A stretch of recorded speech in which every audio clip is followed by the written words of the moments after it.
بزرگوں اور بھائیوں، ہمارا سب سے بڑا سرمایہ قرآن کریم ہے۔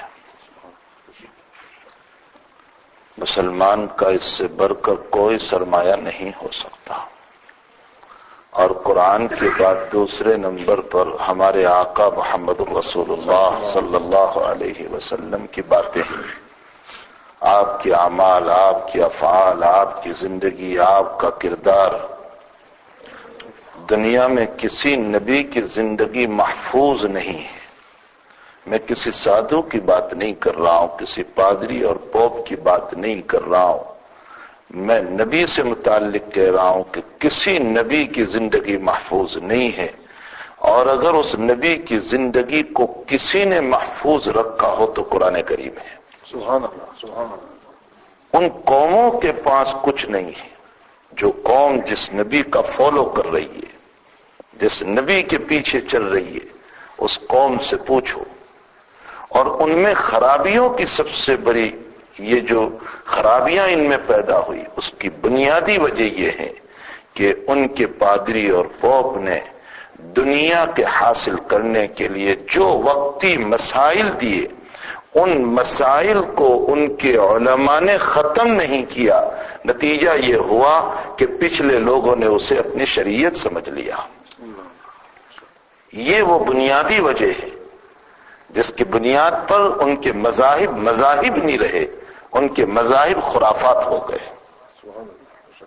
شریعت عیسوی میں اگر آپ غور کریں تو سنیچر کے غروب سے لے کر سنڈے کی غروب تک یہ ان کا وہ مقدس دین ہے، مبارک دن ہے کہ جس کا انتخاب صرف اور صرف اور صرف عبادت کے لیے ہوا تھا۔ جمعہ کے غروب سے لے کر سنیچر کے غروب تک یہ وہ یہودیوں کا مقدس دن ہے کہ جو صرف اور صرف یہودیوں کی عبادت کے لیے منتخب ہوا تھا، یعنی پورے 24 گھنٹے، جمعہ کے غروب سے سنیچر کا غروب یہودیوں کا مقدس دن، اور سنیچر کے غروب سے سنڈے کا غروب یہ عیسائیوں کا مقدس دن۔ لیکن بجائے یہ کہ وہ لوگ اپنے اس وقت کو عبادت میں گزارتے، ان کا وقت ڈانس میں گزر رہا ہے، ان کا وقت شرابوں میں گزر رہا ہے، ان کا وقت ناچنے اور کودنے میں گزر رہا ہے، ان کا وقت زنا میں گزر رہا ہے۔ جس مقدس دین کو اللہ نے ان کے لیے مقدس بنایا تھا، اس کی بے حرمتی کی نتیجہ یہ نکلا کہ ان میں عیاشیاں اور بے حیائیاں عام ہو گئی۔ حضرت شاہ ولی اللہ صاحب محدث دہلوی رحمت اللہ علیہ نے حجت اللہ البالغہ میں لکھا ہے کہ قوم جب اپنے رب کے کسی نعمت کی ناشکری کرتی ہے تو اللہ اس قوم کو زنا میں مبتلا کرتا ہے۔ یہ وہ برائی ہے، ان میں اسی لیے برائی عام ہو گئی کہ انہوں نے اس مقدس دین کی تعظیم چھوڑ دی، اس مبارک دن کا اکرام چھوڑ دیا۔ امت مسلمہ جب دنیا میں آئی تو امت مسلمہ کو بھی ایک دین اللہ نے عطا فرمایا ہفتے کا، اور وہ جمعہ کا دن تھا، جو بہت متبرک دن، بہت مبارک دن۔ لیکن رب کریم نے اس امت سے 24 گھنٹے نہیں مانگے۔ یہ کیوں؟ کوئی اپنا کمال نہ سمجھے، ہمارا اور آپ کا کوئی کمال نہیں ہے، یہ تو کمال ہے محمد الرسول اللہ صلی اللہ علیہ وسلم کا۔ آپ کی وجہ سے امت پر رحم کے معاملے ہوئے ہیں۔ حضرت شاہ ولی اللہ صاحب رحمت اللہ علیہ نے حجت اللہ البالغہ میں لکھا ہے، فرمایا اللہ نے اگلی قوموں پر اپنے قہر اور عذاب کو زیادہ کھولا تھا، رحمت کو اتنا نہیں کھولا تھا۔ اس امت پر اللہ نے اپنی رحمت کو کھولا ہے، قہر کو نہیں کھولا۔ اب دیکھ لیجئے ہمارے اوپر اللہ تعالیٰ نے جتنی اپنی رحمتیں بیان فرمائی، کتنی رحمتیں۔ فرمایا ایک نماز تم میری پڑھ لو گے، میں تمہیں 10 نماز کا ثواب دے دوں گا، اور اگر اخلاص ہوگا اور دوں گا۔ اور ابھی 2 ہفتہ پہلے میں اپنے حضرت کے پاس بیٹھا ہوا تھا، عصر کے بعد جمعہ کا دن تھا، حضرت نے پوری مجلس بھری پڑی تھی، سب سے کہا درود شریف پڑھو، اور پھر مجھے خطاب کر کے یوں کہا کہ حنیف ایک بات سنو، عام نیکیوں پر بھی اللہ 10 نیکی عطا کرتا ہے۔ قرآن کریم میں اللہ تعالیٰ نے فرمایا ہے کہ اگر کوئی ایک نیکی کرے گا عشرۃ امثال، اس کا 10 گنا ملے گا۔ اچھا، اور درود شریف پڑھنے پر بھی اللہ کے حبیب سے یوں کہلوایا اللہ نے، من صلی علیہ صلاۃ صلی اللہ علیہ عشرا، جو مجھ پر ایک درود پڑھے گا اللہ اس پر 10 رحمتیں اتارے گا۔ تو ایک درود پر بھی 10 رحمت، ایک نیکی پر بھی 10 نیکی۔ ایک نیکی پر 10 نیکی کا مطلب یہ ہوا کہ میں نے ایک نماز پڑھی، گویا کہ ایسی 10 نماز پڑھنے کا ثواب اللہ ایک نماز پر دیتا ہے۔ ابھی ہم نے ظہر پڑھی تو گویا 10 ظہر پڑھی، اللہ اتنا ثواب دیتا ہے۔ تو ایک اس پر بھی نیکیاں 10 گنا، درود شریف پر بھی 10 گنا، تو پھر دونوں میں فرق کیا رہا؟ ہر نیکی پر 10 ہے، درود شریف پر بھی 10 ہے، پھر فرق کیا؟ حضرت نے جو فرق کھولا، میری طبیعت فرق گئی۔ حضرت نے فرمایا کہ عمل پر 10 نیکی مل رہی ہے اور درود شریف پر 10 رحمتیں مل رہی ہے، اور رحمت کہتے ہیں اللہ کی عنایات خاصہ کو، اللہ کی خاص توجہ کو، اس کو رحمت کہا جاتا ہے۔ اگر ایک اللہ کی عنایت خاصہ بندے کو جنت میں پہنچا دیتی ہے تو ایک درود پر 10 عنایت خاصہ اترے گی تو بندہ جہنم میں کیسے جا سکتا ہے؟ یہ وہ رحمت ہے۔ اور ایک 10 نیکی ضرور ہے لیکن رحمت خاصہ نہیں، عنایت خاصہ نہیں، یہ مقام ہے محمد الرسول اللہ صلی اللہ علیہ وسلم۔ اللہ نے جو اپنے حبیب کو جو مقام عطا فرمایا ہے، خدا کی قسم ہم اس مقام کو سمجھ نہیں سکتے۔ بہت مفصل روایت آپ نے بار بار سنی ہوگی مولانا سے، اور جو ہماری دعوت میں چلنے والے ہیں، تبلیغ میں چلنے والے ہیں ہمارے، آپ نے بار بار سنی ہوگی کہ نبی خود دنیا میں یوں کہہ کر گئے ہیں، قیامت میں شفاعت کبریٰ تو میں ہی کروں گا، میدان حشر میں کسی کو اللہ سے بات کرنے کی اجازت اور اختیار نہیں، کسی کو نہیں، میں ہی آگے چلوں گا اور اللہ مجھے ہی سامنے بلائیں گے اور میں سجدے میں جاؤں گا اور اللہ کی تعریف کروں گا، پھر اللہ کہیں گے سر اٹھاؤ مانگو، تو میں کہوں گا حساب شروع ہو جائے، جو فیصلہ کرنا ہو تو فیصلہ کر دے، جنت کا جہنم کا، تیرا جو بھی فیصلہ ہو، لیکن حساب شروع ہو جائے۔ اس لیے کہ قیامت کا ایک دن قرآن میں ہے 50,000 سنہ، دنیا کے 50,000 سال کے برابر ہوگا۔ قیامت کا ایک دن 50,000 سال۔ اب 50,000 سال کب پورے ہوں گے؟ یہاں ایک دن اگر کوئی مصیبت آ جاتی ہے تو پریشان ہو جاتے ہیں، اور وہاں ایک میل کا لفظ آیا بخاری شریف کی روایت میں کہ آفتاب ایک میل پر ہوگا۔ میل کیا ہے؟ حضرات علماء 2 تفسیریں فرما رہے ہیں۔ ایک تفسیر فرماتے ہیں کہ میل سے مطلب سرما دانی۔ سرما دانی کتنی ہوتی ہے؟ اتنی سی تو وہ دندی ہوتی ہے۔ اگر یہ قول لے لیا جائے تو اس کا مطلب آفتاب بالکل سر پر ہوگا، اور اگر میل کا معنی وہ مشہور میل ہے جو ہم سفر میں کرتے ہیں تو بھی وہ ایک میل کتنا ہوتا ہے؟ کتنا ہے یہاں سے ایک میل؟ 1.5 کلومیٹر۔ اتنی مسافت پر سورج ہوگا۔ آج تیسرے آسمان پر سورج ہے۔ سائنس کہہ رہی ہے کہ 18,000 کلومیٹر سے زیادہ مسافت پر سورج ہے، پھر بھی دنیا میں گرمی کا عالم یہ ہے کہ انسان اس کو برداشت نہیں کر سکتا ہے۔ اگر 1 میل پر سورج ہو جائے تو انسان کا کیا حال ہوگا؟ اب وہ روایت لے لیں کہ انسان پسینے میں کیسے ڈوبا ہوا ہوگا۔ ایسے وقت میں ضرورت ہوگی، ایک ہے میرے بھائیوں بول لینا، سن لینا، اور ایک ہے اس کا تصور۔ اللہ حفاظت فرمائے. آمین آمین. تصور اس کا کریں ذرا رات میں. اسی لیے ہمارے حضرت اقدس تھانوی رحمت اللہ علیہ فرمایا کرتے تھے کہ رات میں اپنے روم میں لائٹ بند کرنے کے بعد ذرا چادر اوڑھ لو اور تصور کرو کہ اللہ یہ چادر نہیں میرا کفن ہے اور روم نہیں میری قبر ہے اور میں اپنے قبر میں ہوں. اور اب گناہ کو یاد کرو. اب گناہ کو اللہ چند ہی دنوں میں خدا کا خوف پیدا کر دے گا. یہ ہے وہ مراقبہ. اسے کہتے ہیں رات میں اپنے بستر پر سو کر 5 منٹ کے لیے ذرا یہ تصور کرو یہاں میری بیٹی ہے، بیوی ہے، بیٹا ہے. میں اگر بلاؤں ابھی آئیں گے. میرے قبر میں کون آئے گا؟ یہاں بٹن آن کرو لائٹ چالو ہوگی. میرے قبر میں کون آن کرے گا؟ اسی لیے ہمارے بزرگوں نے حضرت شیخ رحمت اللہ علیہ نے لکھا ہے، حضرت مولانا محمد زکریا صاحب رحمت اللہ علیہ نے فرمایا عشاء اور فجر کی نماز کو پابندی سے پڑھو. جب تمہاری قبر میں کوئی روشنی کرنے والا نہیں ہوگا ان دونوں نمازوں کی برکت سے میں تمہاری قبر کو روشن کر دوں گا.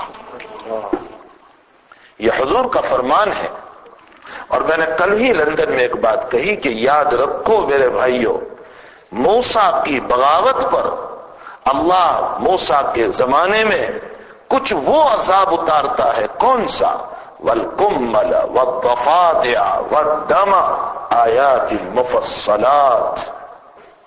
ایک چینچری کا، کمل کا عذاب اتارا. چینچری، چانچرا جس کو ہم بولتے ہیں گجراتی میں، بدن میں اڑتے ہیں، چھوٹے چھوٹے ہوتے ہیں، سونے نہیں دیتے، بیٹھنے نہیں دیتے، چھوٹے کیڑے سے ہوتے ہیں، مکھی سے بھی بہت چھوٹے ہوتے ہیں. اللہ نے ایک عذاب ان پر اتارا تھا بغاوت موسیٰ کی بنیاد پر. بستر دیکھو تو اسی سے بھرا ہوا، کھانا دیکھو تو اسی سے بھرا ہوا، کپڑا دیکھو تو اسی سے بھرا ہوا. کوئی جگہ ایسی نہیں جہاں کمل اور چینچری موجود نہ ہو. والدم، خون کا عذاب ان پر اتارا تھا. ان کے کنچے خون سے بھرے ہوئے، ان کے بستر خون سے بھرے ہوئے، ان کا مکان خون سے بھرا ہوا، ان کے کپڑے خون سے بھرے ہوئے. اللہ نے ان پر میدکوں کا عذاب اتارا تھا. والضفادع، میدکوں کا عذاب. جہاں دیکھو میدک. جو رب ان پر میدک اور چینچری اور کمل اور خون کا عذاب اتار سکتا ہے، اے عشاء کی نماز چھوڑ کر سونے والو، اللہ تمہارے بستر پر سانپ اور بچھو کا عذاب اتار سکتا ہے. ہاں، یہ نہ سمجھنا کہ ہم سکون سے سو جائیں اور اللہ قادر نہ ہو. نہ، یہ غلط تصور ہے. یہ نہ سوچنا کہ اللہ قادر، وہ ساری باتوں پر قادر ہے، ساری باتوں پر، لیکن نہیں اتار رہا ہے اس لیے کہ دعائیں ہیں میرے نبی کریم صلی اللہ علیہ وسلم. ان دعاؤں کے صدقے میں اللہ نہیں اتار رہا ہے، ورنہ وہ ہمارے بستر کو ارے سانپ اور بچھو تو وہ کیا بھیجتا ہمارے بستر پر، بلکہ اوپر سے بے نمازی کو، عشاء کی نماز چھوڑ کر سونے والے کو سکون کی نیند اللہ سلاتا ہے. اگر وہ چاہتا تو رات بھر نیند بھی نہ دیتا.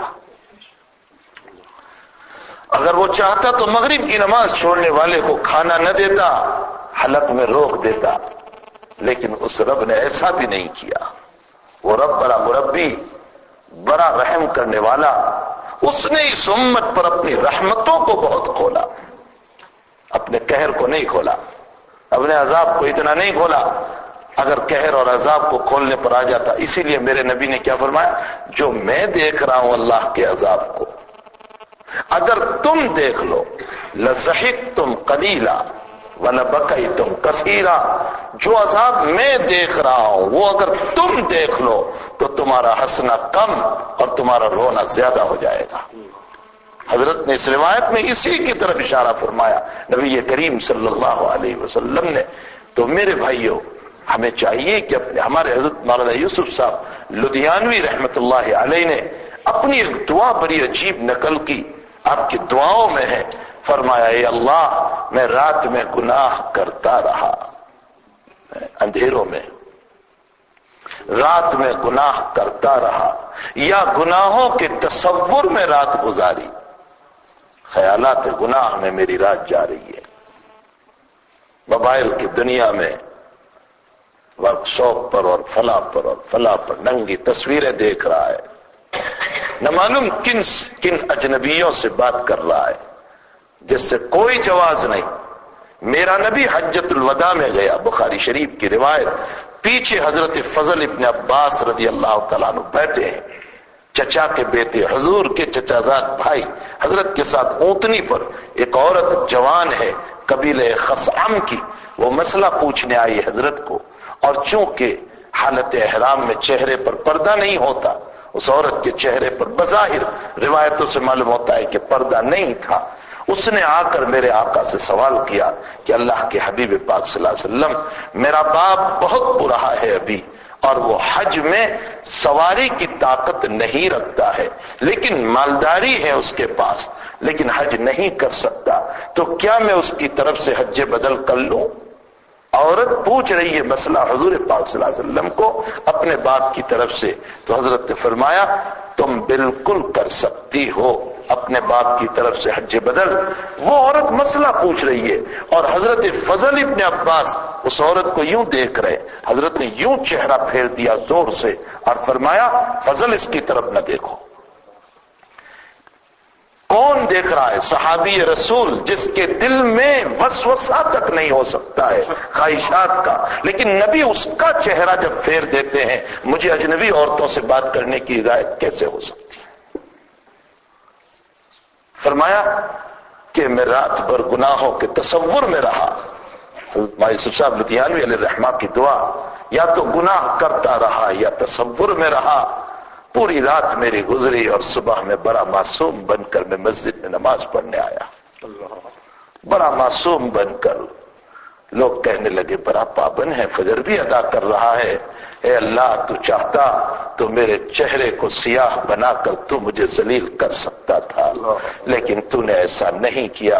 اے رب کریم، میں تیری رحم کریم ذات سے بھیک مانگ رہا ہوں، تو ابھی ستاری کر رہا ہے، بعد میں بھی ستاری فرما لینا. بزرگوں کی دعاؤں میں ایک روح ہوتی ہے، جان ہوتی ہے، اور ان دعاؤں سے ہمارے قلب پر ایک اثر پڑتا ہے. میں نے حضرت اقدس تھانوی رحمت اللہ علیہ کے ایک دعا کل جمعہ میں نقل کی. حضرت جب سورج گرہن ہوا حضرت کے زمانے میں حضرت تھانوی رحمت اللہ علیہ، اور یہی وجہ ہے کہ بخاری شریف میں ہے کہ حضور پاک صلی اللہ علیہ وسلم کے زمانے میں جب سورج گرہن ہوا سن ہجری 9 کے اندر، اور اگلے دن آپ کے فرزند ارجمن ابراہیم رضی اللہ تعالیٰ عنہ کا انتقال ہوا تھا، حضور کے بیٹے، اور دوسرے دن سورج گرہن ہوا، اور سورج گرہن بھی صبح میں ہوا 8 ساڑھے 8 9 بجے کے وقت میں. تو لوگوں کے ذہن میں یہ بات آئی کہ سورج بھی نبی کے بیٹے پر غم منا رہا ہے. یہ بات لوگوں کے ذہن میں آئی، سورج گرہن نبی کے بیٹے کی وجہ سے. حضرت نے فوراً خطبہ دیا، ہماری طرح ولایت نہیں بتائی، شان نہیں بتائی کہ ہاں ہاں دیکھو میرا بیٹا کتنا اونچا مقام، سورج گرہن ہو گیا، شان نہیں بتائی. حضرت نے فوراً فرمایا خطبہ دے کر، اور فرمایا ان الشمس والقمر آیتان من آیات اللہ لا ينکشفان لموت احد ولا لحیاتہ. فرمایا سورج اور چاند یہ اللہ کی نشانیوں میں سے نشانی ہے، اللہ جب چاہتا ہے ان کو بے نور کر دیتا ہے، ان کا تعلق کسی کی موت اور حیات سے نہیں ہے. عقیدے کو مضبوط کیا، عقیدے کو، یہ نہ سمجھنا میرے بیٹے کی وجہ سے ہو گیا، ورنہ تمہارا عقیدہ دعویٰ دول ہو جائے گا. توحید ایک ایسی چیز ہے جس میں دعویٰ دول نہیں ہونا چاہیے. فرمایا میرے بیٹے کی وجہ سے نہیں ہوا ہے، یہ تو اللہ اپنی قدرت قاہرہ کو بتانا چاہتا ہے، اپنی قوت اپنی قدرت کو بتانا چاہتا ہے کہ دیکھو پوری دنیا کے روشن کرنے والے سورج کو میں نے کیسے بے نور کر دیا. اپنی قوت بتا رہا ہے اللہ. حضرت کے زمانے میں حضرت تھانوی علیہ الرحمہ کے حضرت تو حضرت تھے، وقت نہیں ہے ورنہ میں بہت کھولتا. حضرت تھانوی رحمۃ اللہ علیہ تو مجدد ملت تھے. مولانا عبد الماجد دریابادی، حضرات علماء اس بات کو سمجھیں گے، مولانا عبد الماجد دریابادی علیہ الرحمہ جو حضرت کے خلیفہ ہیں، ناستک ذہن کا آدمی تھا، دہریہ تھا. وہ تو قرآن کریم کو یوں سر کے نیچے رکھتے تھے، پاؤں کے نیچے رکھتے تھے. حضرت مدنی علیہ الرحمہ نے ان کو توجہ دلائی، اور پھر حضرت تھانوی سے بیعت ہوئے، اور تفسیر عبد الماجد دریابادی میں خود لکھ رہے ہیں شروع میں، فرمایا اگر اشرف علی کا دامن نہ پکڑتا تو عبد الماجد دریابادی ملحد اور کافر ہو کر مرتا۔ حضرت تھانوی تو مجدد تھے۔ مولانا عبد الماجد صاحب نے ایک مرتبہ، کیا پیری مریدی آج ہے، آج پیری مریدی ہی کیا رہی، ہدیہ تحائف کے علاوہ اور اپنی شان اور اوقات کے علاوہ کچھ نہیں رہا۔ پیری مریدی تو وہ تھی کہ اپنے مریدوں کی کیسی اصلاح کرتے تھے۔ مولانا عبد الماجد صاحب نے ایک مرتبہ فرمایا، حضرت آپ کو اگر کوئی گالی دیتا ہے، آپ کو کوئی برا بھلا کہتا ہے، اپنے شیخ کو کہہ رہے تھے تھانوی کو، اگر آپ کو کوئی برا بھلا کہتا ہے، آپ کو کوئی گالی دیتا ہے تو مجھے بہت غصہ آتا ہے۔ میرے جیسا پیر ہوتا خوش ہو جاتا، ماشاءاللہ میرے مرید کو مجھ سے کتنی محبت ہے، میری ذلتی ان کو برداشت نہیں، غصہ آتا ہے ان کو۔ حضرت تھانوی نے فرمایا تم میں تکبر کی بو آ رہی ہے، تعریف نہیں فرمائی، تم میں تکبر کی بو آ رہی ہے، اور فرمایا حضرت تھانوی نے کہیں تو دلیل سے ثابت کر دو۔ مولانا عبد الماجد صاحب بڑے ادب سے بول رہے ہیں، حضرت دلیل برائے دلیل کے میں پوچھنا نہیں چاہتا ہوں، لیکن دلیل میری اصلاح کے لیے پوچھنا چاہتا ہوں سبحان اللہ، تاکہ میری اصلاح ہو جائے۔ تو حضرت نے فرمایا مجھے گالی دینے پر جتنا تم کو غصہ آتا ہے کسی پر، کیا نبی کو گالی دینے پر تمہیں اتنا غصہ آتا ہے؟ حضرت مولانا عبد الماجد صاحب خاموش ہو گئے۔ فرمایا ہاں یہی وہ تکبر ہے، شیخ کو گالی دینے پر غصہ آنے کی وجہ یہ ہے کہ شیخ کی عزت میری عزت، شیخ کی ذلتی میری ذلتی، تو اپنی عزت اور ذلت کے لیے تمہیں غصہ آ رہا ہے، میرے لیے غصہ نہیں آ رہا ہے۔ اگر میرے لیے غصہ آتا تو مجھ سے زیادہ غصہ نبی کو گالی دینے والے پر آنا چاہیے تھا۔ سبحان اللہ، سبحان ایسی دلیل پیش کی کہ مولانا عبد الماجد صاحب زارو قطار رو پڑے اور فرمایا حضرت میرے دل کا یہ کبر آپ ہی نے پکڑا۔ یہ ہیں وہ یہ مجدد ملت ہیں جو اس طرح اصلاح فرمایا کرتے تھے۔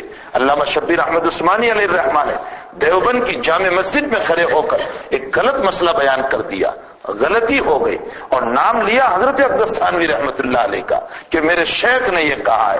حضرت کو جب پتا چلا، کسی نے آ کر پوچھا، حضرت نے کہا شبیر احمد عثمانی نے مجمع عام میں جھوٹ بولا ہے میرے نام سے۔ فرمایا میں خلافت واپس لیتا ہوں۔ کون؟ شبیر احمد عثمانی جو محدث کبیر ہے۔ فرمایا میں خلافت واپس لیتا ہوں۔ اب لوگ حضرت سے کہہ رہے ہیں حضرت شبیر احمد عثمانی بہت رو رہے ہیں، محدث وقت ہے، حضرت ان کا ایک حلقہ ہے اور وہ زارو قطار، اور حضرت نے فرمایا میری مجلس میں آنے کی اجازت نہیں، شبیر کو چاہیے جوتے نکالے وہاں بیٹھے۔ دن پہ دن گزرتے جا رہے ہیں لیکن حضرت کی طرف سے ہدایت نہیں۔ بہت منت سماجت کی، کسی نے جا کر حضرت سے کہا حضرت اتنا بڑا محدث، حضرت نے فرمایا میں بھی جانتا ہوں کہ محدث ہے لیکن اصلاح میں مجھ سے تعلق قائم کیا ہے، اس لیے میرے ذمے اس کے قلب کی اصلاح ضروری ہے۔ 40 دن کے بعد حضرت نے فرمایا شبیر احمد جاؤ دیوبند کی جمعہ مسجد میں اور کھڑے ہو کر یوں بیان کرو کہ مسئلہ میں نے غلط بیان کیا تھا اور میرے شیخ کی طرف غلط نسبت کی تھی پورے مجمع میں، اس لیے کہ التوبہ مثل الحوبہ، جیسا گناہ ویسی توبہ۔ جاؤ مجمع میں بیان کرو۔ جب مجمع میں برسر عام ممبر پر کھڑے ہو کر اپنا بیان دیا اور اپنی غلطی کا اقرار کیا تو حضرت نے سینے سے لگا کر فرمایا کہ کعب ابن مالک سے اسی طرح کا مسئلہ ہوا تھا، 50 دن پر ان کی توبہ اللہ کی طرف سے اتری تھی، مجھے امید ہے شبیر احمد اللہ نے بھی تجھے وہ مقام ضرور عطا کیا ہوگا۔ سبحان اللہ، سبحان اللہ۔ یہ تربیت ہے، اپنے مریدوں کی تربیت ہوتی۔ بہرحال میں یہ کہہ رہا تھا کہ ہمارا سب سے بڑا سرمایہ جو ہے نا وہ قرآن ہے۔ ہمیں کسی کے پاس بھیک مانگنے کی ضرورت نہیں ہے۔ میں تو وہ کہہ رہا تھا کہ وہ مفسر روایت جس میں حضرت خود یہ بیان کر کے گئے ہیں کہ قیامت کے دن شفاعت کبریٰ میرے ہاتھ میں ہوگی، میں ہی سفارش کروں گا اللہ کے سامنے، کوئی نہیں کر سکے گا، میری سفارش پر حساب شروع ہوگا۔ جب نبی متعین ہیں حضور پاک صلی اللہ علیہ وسلم ابھی سفارش کرنے والے ہیں، تو پھر اللہ قیامت میں پہلے دوسرے نبیوں کے پاس ہم کو کیوں بھیجے گا؟ حدیث میں ہے نا، حضرت خود یہ بتا کر گئے ہیں نا کہ آدم کے پاس جائیں گے، نوح کے پاس جائیں گے، ابراہیم کے پاس جائیں گے، اسماعیل کے پاس جائیں گے، موسیٰ کے پاس جائیں گے، سب کے پاس جائیں گے. بس پہلے تو لوگ سب منع کریں گے. آدم کہیں گے میں نہیں کر سکتا، نوح کے پاس جاؤ. نوح کہیں گے میں نہیں کر سکتا، ابراہیم کے پاس جاؤ. ابراہیم کہیں گے میں نہیں کر سکتا، موسیٰ کے پاس جاؤ. موسیٰ کہیں گے عیسیٰ کے پاس جاؤ. اور عیسیٰ آخر میں کہیں گے نبی کریم صلی اللہ علیہ وسلم علیہم الصلاۃ والسلام، اللہ کے لاکھوں درود و سلام تمام انبیاء پر نازل ہو. جب نبی علیہ السلام کے لیے متعین ہے سفارش، تو اللہ قیامت میں ہمارے دماغوں میں یہ بات کیوں ڈالے گا کہ پہلے ہم دوسروں کے پاس جائیں؟ یہ سوال ہوتا ہے. اس سوال کا جواب علامہ شبیر احمد عثمانی نے دیا فتح الملہم شرح مسلم میں، اور یہ فرمایا کہ اگر سیدھے سیدھے ہمارے نبی کے پاس بھیج دیتے قیامت میں، تو اگلے امتی بھی تو اس میں ہوں گے جن کی سفارش ہمارے ہی حضور کرنے والے. تو اگلا کوئی امتی عیسائیوں میں سے، یہودیوں میں سے شاید یوں کہہ دے کہ تو محمد کے پاس گئے تو محمد نے سفارش کی، ہم اپنے نبی عیسیٰ کے پاس جاتے تو وہ بھی کرتے، ہم موسیٰ کے پاس جاتے تو وہ بھی کرتے. اللہ اپنے پیغمبر کا مقام بتانا چاہتا ہے، اس لیے پہلے سب کے پاس بھیجے گا کہ کون کرنے والا ہے بتاؤ سوائے میرے نبی محمد رسول اللہ صلی اللہ علیہ وسلم کے. اس مقام کو بتانے کے لیے اللہ پہلے سب کے پاس بھیجے گا. تو میرے بھائیوں، ہمارا سب سے بڑا سرمایہ قرآن ہے. ہم ان لوگوں کے پاس بھیک نہ مانگے. ہمارے مسائل کا حل تمہاری کورتوں اور کچہریوں سے نہ ہو، ہمارے مسائل کا حل ہمارے قرآن سے ہو، ہماری حدیث سے ہو. ہمارے طلاق کے مسئلے ان کورتوں میں جاؤ نہ جاؤ. میرا نبی کہہ رہا ہے فلا وربک لا یؤمنون حتی یحکموک فیما شجر بینہم ثم لا یجدوا فی انفسہم حرجا مما قضیت ویسلموا تسلیما. یہ تو علماء تعویلیں کرتے رہتے ہیں کہ یہاں لا نفی کا ہے، لا تاکید کا ہے، فلا. سیدھا سیدھا اگر ترجمہ کرو تو اس کا ترجمہ ہوگا فلا وربک، تیرے رب کی قسم میرے پیغمبر، نبی کو کہہ رہا ہے اللہ، تیرے رب کی قسم میرے پیغمبر، وہ مومن ہی نہیں ہو سکتا ہے جو تیرے اور میرے قرآن پر راضی نہ ہو. حتی یحکموک فیما شجر بینہم، اپنے اختلافوں میں جب تک تجھے اور قرآن کو نہ ڈالے وہ مومن نہیں ہو سکتا ہے. اور پھر قرآن اور حدیث جو فیصلہ کر دیں چاہے میری طبیعت کے خلاف ہو، میں اسے تسلیم کر لوں. اللہ کہتا ہے وقتی بوجھ پڑے گا لیکن میں تیرے لیے راستے کھول دوں گا. اور اگر تو نے اپنے مسائل کا حل غیروں سے کروایا تو یاد رکھ لے تیری مصیبتیں بڑھتی چلی جائے گی. سکون کے راستے نہیں نکلیں گے، بے سکونی میں تو چلا جائے گا. تو اپنے مسائل کا حل میرے قرآن سے کر لینا، میری حدیث سے کر لینا. اللہ نے یہ مبارک قرآن دیا، ہمیں چاہیے کہ ہم اپنے مسائل کا حل بجائے غیروں کے پاس بھیک مانگنے کے اور ان کے دروازوں کو کھٹکھٹانے کے. آج ہمارے کئی نکاح کے مسائل اور کئی طلاق کے مسائل ان کے پاس اٹکے ہوئے ہیں، بلکہ اس سے زیادہ ہماری مسجدوں کے مسائل بھی ہم ان کے پاس لے جاتے ہیں. کینیڈا کے اندر 17 مسجدیں اس وقت کورٹ میں چل رہی ہیں. اور کیوں کورٹ میں لے گئے؟ یہ کہہ رہا ہے میں بنوں اس کا پریسیڈنٹ، وہ کہہ رہا ہے میں پریسیڈنٹ بنوں. صرف پریسیڈنٹ کے جھگڑوں میں 17 مسجدیں آج کورٹوں کے حوالے ہو چکی ہے. جو مسلمان اتنی غراوت پر آ کر اپنے مسائل کا حل ان سے کرانے جا رہا ہے، وہ قوم کیسے ترقی کر سکتی ہے؟ اس کے مسائل کیسے حل ہو سکتے ہیں؟ لوگ کہتے ہیں اس کے بغیر کام نہیں بنتا. کام بہت بنتا ہے بشرطے کہ ہم سمجھنے پر آ جائیں. کام بنتا ہے بشرطے کہ ہم سمجھنے پر آ جائے. لیکن حرص دنیا، ہوس دنیا، خواہشات دنیا، دولت کی محبت کہ میں آدھا مکان لے لوں، میں فلاں لے لوں، میں فلاں لے لوں، میں اولاد کو نہ دیکھنے دوں، یہ جو ہوس دنیا اور خواہشات دنیا جو ہے، اس خواہشات دنیا اور اس ہوس دنیا نے ہمیں غیروں کے دروازے پر بھیجا ہے. اللہ کرے کہ یہ مسلمان اپنی مبارک زندگی کو محمد رسول اللہ صلی اللہ علیہ وسلم کی مبارک طریقوں پر لے آئے. ایک بات ذہن میں آ رہی ہے، صحابہ کی اتباع پر ابھی میرے ذہن میں روایت آئی. قرآن کریم میں اللہ تعالیٰ نے جب ایک آیت اتاری، یا ایھا الذین آمنوا، یا ایمان والو جب تم میرے نبی فقدموا بین یدی نجواکم صدقہ، اے ایمان والے بندو جب تمہیں میرے نبی سے کوئی بات کرنا ہو، ہے نا، یا ایھا الذین آمنوا اذا ناجیتم الرسول، تمہیں کوئی مشورہ لینا ہو میرے نبی سے، ناجیتم الرسول، تو تم میرے نبی سے مشورہ لینے سے پہلے صدقہ کرو۔ وکیل کو پیسے دیتے ہیں کہ نہیں؟ وکیل کو پیسے دیتے ہیں 5 منٹ کے۔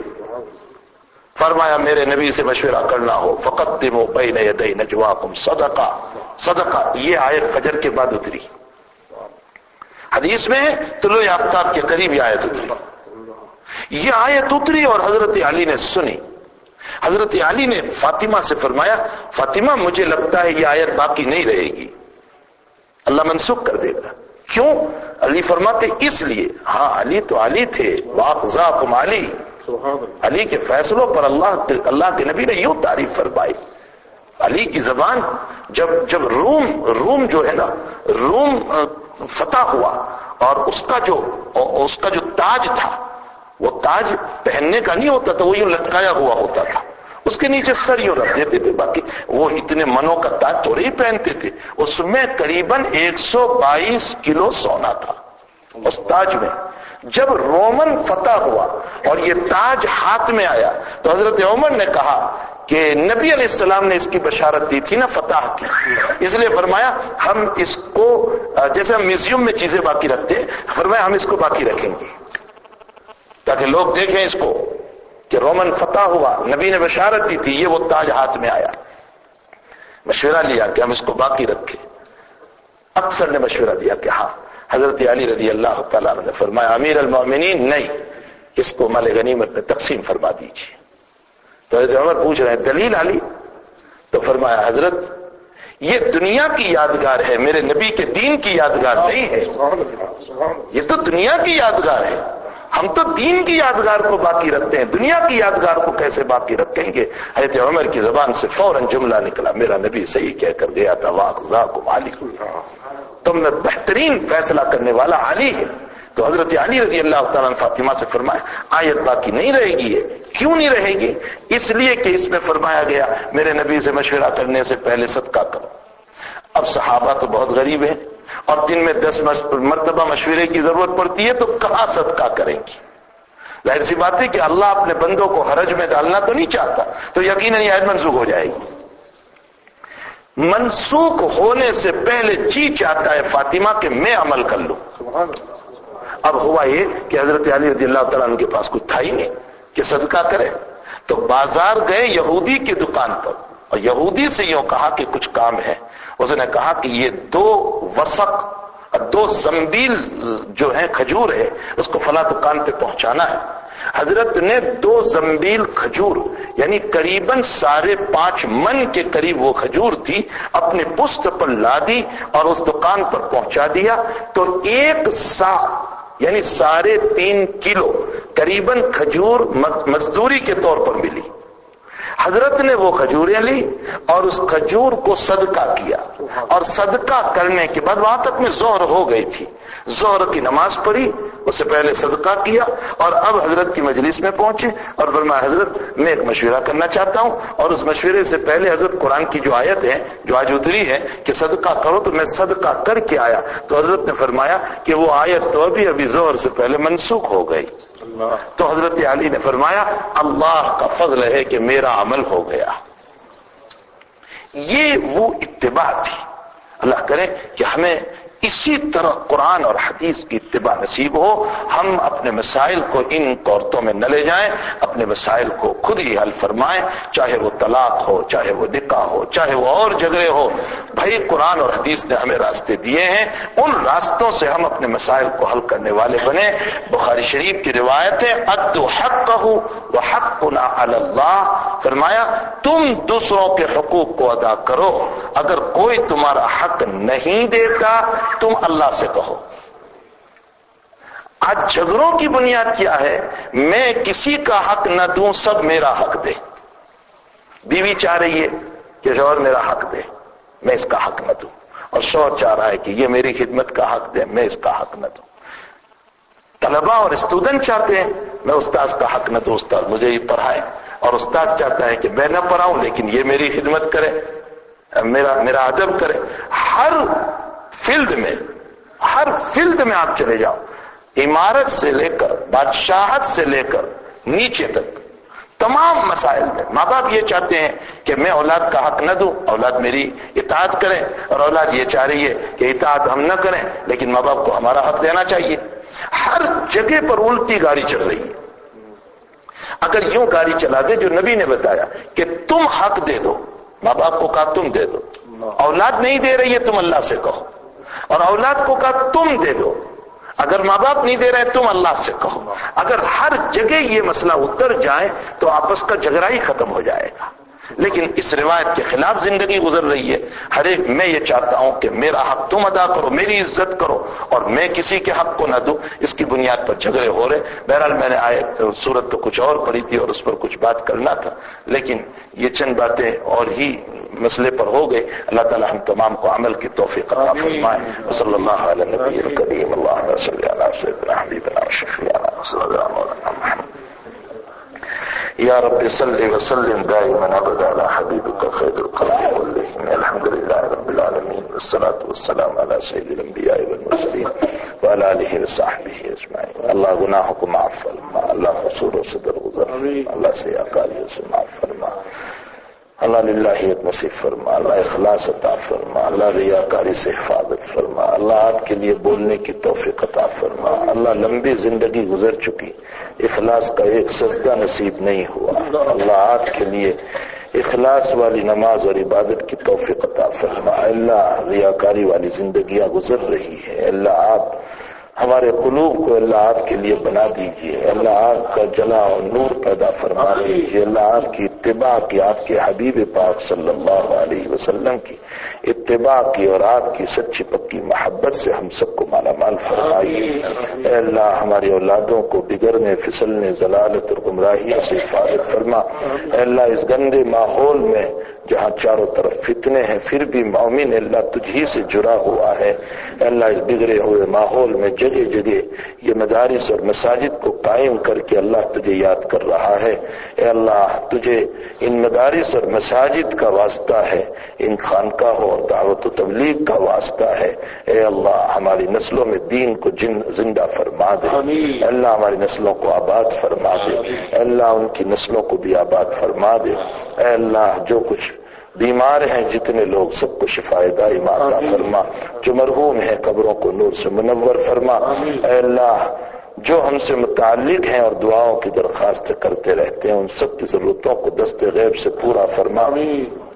اے اللہ پریشان حالوں کی پریشانیوں کو دور فرما، اے اللہ پریشان حالوں کی پریشانیوں کو دور فرما، اے اللہ پریشان حالوں کی پریشانیوں کو دور فرما۔ اے اللہ جن میاں بیوی میں جھگڑے ہیں آپ اپنے فضل سے ختم فرما دیجیے، جن ماں باپ اور اولاد میں جھگڑے ہیں آپ اپنے فضل سے ختم فرما دیجیے۔ اے اللہ ہم اپنی اولاد کی بیماریوں پر روتے ہیں لیکن نبی کی امت بہت بیمار ہے، اے اللہ اس کے لیے ہمارے پاس ایک آنسو بھی نہیں رہا ہے۔ اللہ ہمیں اس نبی کی امت کے لیے بھی 2 قطرے آنسو کے بہانے کی توفیق عطا فرما، امت کی ضلالت کو ختم فرما، امت میں ہدایت کو عام فرما، امت کی ضلالت کو ختم فرما، امت میں ہدایت کو عام فرما۔ اے اللہ جب تک جلائیں آبرو عزت اور ایمان کے ساتھ جلانا، اور جب اٹھائیں تو اپنے اپنے وقت پر خاتمہ بالخیر فرمانا، ذکر پر موت دینا، تلاوت پر موت دینا، تیرے دین کی خدمتوں پر موت دینا، نمازوں میں موت دینا، سجدوں میں موت دینا، اے اللہ تیری مرضیات پر موت دینا، اے اللہ تیری مرضیات پر موت دینا۔ اے اللہ ابو زرع رازی زندگی بھر حدیث بیان کرتے رہے تو حدیث بیان کرتے کرتے دنیا سے تشریف لے گئے، امام مسلم حدیث کی خدمت کرتے رہے تو آخری وقت میں بھی حدیث بیان کرتے ہوئے تشریف لے گئے، ابو یوسف فقہ بیان کرتے کرتے دنیا سے تشریف لے گئے۔ اے اللہ حضرت مولانا الیاس صاحب رحمۃ اللہ علیہ پوری زندگی تیری دعوت کا ٹھیکہ اٹھایا، آخری وقت میں بھی اسی کے اوپر دنیا سے تشریف لے گئے۔ اے اللہ جیسے تو نے ہمارے اکابر کو دین کے اہم شعبوں پر موت دی ہے، اللہ ہمیں بھی دین کے اہم شعبوں پر موت عطا فرما۔ اللہ دین کے اہم شعبوں پر موت عطا فرما۔ اللہ دین کے اللہ وہ موت بھی کیا موت ہے جو کتے اور بلوں کی طرح مر رہے ہو۔ اے اللہ نہ کلمہ ہے، نہ دین ہے، نہ نماز ہے، نہ ذکر ہے، ہمیں اے اللہ وہ موت عطا فرما کہ آپ بھی راضی ہو اور آپ کے حبیب پاک صلی اللہ علیہ وسلم بھی راضی ہو۔ اللہ ہم نے قرآن میں پڑھا ہے کہ تو قیامت میں کہے گا یوم تبلی السرائر فما لہ من قوت ولا ناصر، میں قیامت میں تم سب کے بھیدوں کو کھول دوں گا اور تمہارے رازوں کو کھول دوں گا۔ اللہ تو راز کھولنے پر آ گیا تو ہم سب ننگے نظر آئیں گے، اللہ ہم گناہوں میں ڈوبے ہوئے نظر آئیں گے۔ مالک یقیناً تیری آیت سچی ہے، لیکن اللہ آپ ہمارے رازوں کو نہ کھولیے، ہمارے کندھوں پر ہاتھ رکھ کر ہمیں معاف کر دینا، ورنہ خود ہماری اولاد ہم کو دیکھ کر کہے گی اور گندے باپ تو ہم کو نصیحت کرتا تھا اور تو خود ہی گناہوں میں ڈوبا ہوا تھا۔ اللہ ہمیں رسوا نہ کرنا، ہمیں ذلیل نہ کرنا، ہمارے کندھوں پر ہاتھ رکھ کر ہمیں معاف کر دینا۔ اے اللہ جو کچھ کہا گیا سنا گیا اللہ ہمیں عمل کی توفیق عطا فرما، حضور کی مبارک زندگی پر ہم سب کو چلنے کی توفیق عطا فرما۔ ہماری دعاؤں کو اپنے فضل و کرم سے اس مجلس کے علماء، مخلصین، صالحین جن کے آنسو تجھے پیارے ہیں، اے اللہ ان کے آنسوؤں کے ساتھ، ان کی آمینوں کے ساتھ ہم سب کی آمینوں کو بھی قبول فرما، آمین یا رب العالمین۔ صلی اللہ علی نبی الکریم برحمتک یا ارحم الراحمین۔